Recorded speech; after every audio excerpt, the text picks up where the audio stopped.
Vamos para as últimas notícias do Ceará. E não esqueça do like e de se inscrever no nosso canal. Deixa seu comentário também. Sem enrolação, vamos para a notícia. Eita, que a vida do Ceará não tá fácil, não é mesmo? O camisa 77 pode não entrar em campo nesta quarta-feira, 26, pois ele está impedido pela FIFA de entrar em campo em partida do Ceará diante do Internacional, no Beira-Rio, às 21h45 de Brasília. Jô foi barrado devido a uma dívida que ele e o Corinthians têm com o Nagoya Grampus, do Japão. O Timão diz que já quitou os valores e que não há mais nenhuma pendência na FIFA. Eita! O clube paulista afirma que já havia pago $500 mil da dívida R$2,6 milhões anteriormente e complementou o pagamento na tarde de segunda-feira para retirar um transfer ban imposto pela entidade, que barraria novos registros de atletas. Em junho, Corinthians e Jô haviam sido condenados na Corte Arbitral do Esporte, CAS, a pagar uma indenização de $2,3 milhões, cerca de R$12,2 milhões na cotação atual. A proibição foi confirmada por fontes do Ceará, que aguardam novidades e acreditam que o atacante ainda possa ser liberado.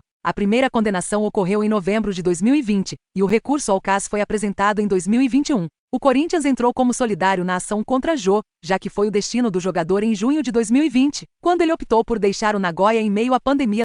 Entenda a condenação de Jô e o rolo todo. O atacante voltou para o Timão em junho de 2020, após 2 temporadas no Japão. Ele, porém, tinha vínculo com o Nagoya Grampus até o fim de 2021, e meses antes de se transferir ao Corinthians, se desentendeu com os japoneses. O clube alega ter havido abandono de emprego do atacante e por isso não só suspendeu os pagamentos a ele a partir de abril, como também entrou com uma ação na FIFA pedindo uma indenização referente ao valor restante do contrato até dezembro. O desentendimento de Jô com o Nagoya Grampus começou em fevereiro de 2020, quando o jogador machucou o joelho esquerdo. O treinador do Nagoya entendeu que o Jô tinha que ficar no Japão mesmo, com o clube fora para a pré-temporada. Só que os fisioterapeutas e médicos viajaram com o time, estavam fora do país. O Jô entendeu que não iria se recuperar bem, precisava de uma fisioterapia que fizesse efeito e veio ao Brasil se tratar no Flamengo. Ele custeou a viagem para ter um tratamento melhor, explicou Breno Tanuri em entrevista ao G e ainda em 2020. Semanas depois, Jô voltou ao Japão com Cláudia, esposa dele, mas não foi relacionado para as 2 primeiras partidas da temporada. Na sequência, o campeonato local foi suspenso por conta da pandemia. O Nagoya Grampus havia liberado os atletas para ficarem em casa, mas não para deixarem o Japão.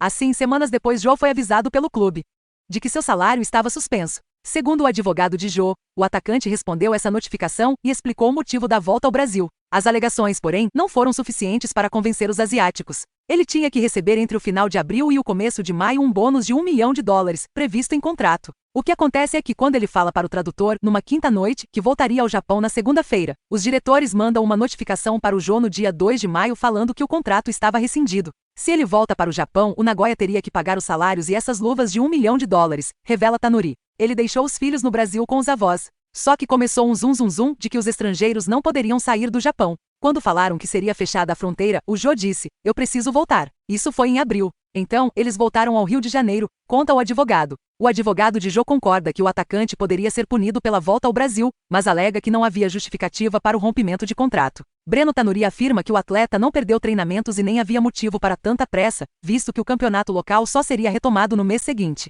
Após deixar o Nagoya, Jô assinou contrato de 3 anos e meio com o Corinthians.